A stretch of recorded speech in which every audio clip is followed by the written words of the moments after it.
While they are very useful, table saws are also the country's most dangerous, commonly used power tool. According to the Consumer Product Safety Commission, 67,300 people are injured every year. At least 4,000 of these are amputations.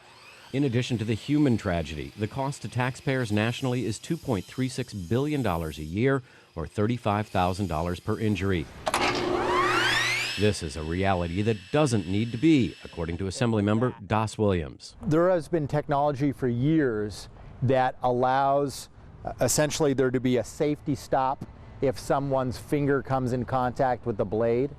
But there seems to be an intransigence on the part of some folks to make that standard in the saws that are sold on the market.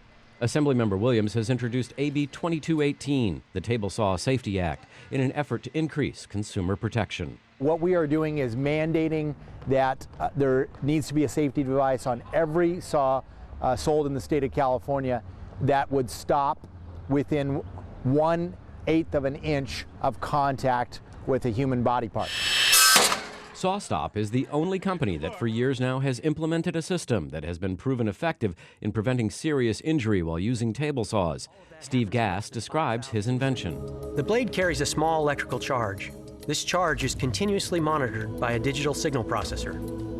When contact is made, the human body absorbs some of the charge, causing the voltage to drop.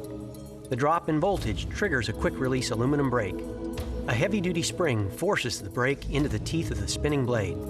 The teeth dig into the aluminum, stopping the blade cold. The blade's momentum forces it to retract below the table, and the motor is automatically shut off. Gass is so confident on the reliability of his invention that he has used his own fingers to demonstrate its effectiveness. At a Capitol hearing, business owners and consumers testified in support of Assemblymember Williams' legislation. Tom Blake's injury resulted in 7 days in the hospital, 3 surgeries, 9 months of physical therapy, and a year of lost wages. Thousands of people get hurt every year, and their life gets changed in the fraction of a second, which in my case would have been stopped with an applied Band-Aid.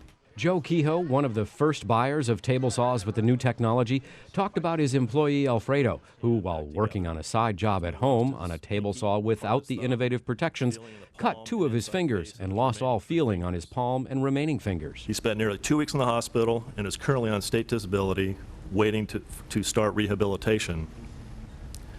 In my opinion, I don't think Alfredo will be coming back to work for me. Do I believe that Alfredo would be back working for me the day after this tragic accident if his saw had this flesh sensing technology? Absolutely yes.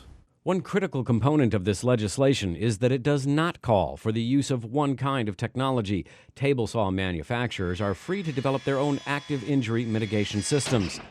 Assemblymember Williams has shared a list of 37 patents and patent applications by several companies of similar technology to the one developed by Steve Gass. The legislation requirement that all table saws sold in California be equipped with technology that substantially mitigates injuries when human skin comes close to or in contact with a blade will not be effective until 2015. The required technology would increase the manufacturing cost by about $75. It does increase cost slightly, but we think that that's more than made up for by the medical costs that we would save by not having essentially tens of thousands of fingers lost, because it's shocking how many injuries take place, how many of those are fingers being cut off. And this type of technology allows us, once the finger comes in contact with the blade, the whole blade is stopped. If you ask anybody who's been involved in a table saw injury, one simple question: what would you have paid to not go through that? This report was produced by the Speaker's Office of Member Services.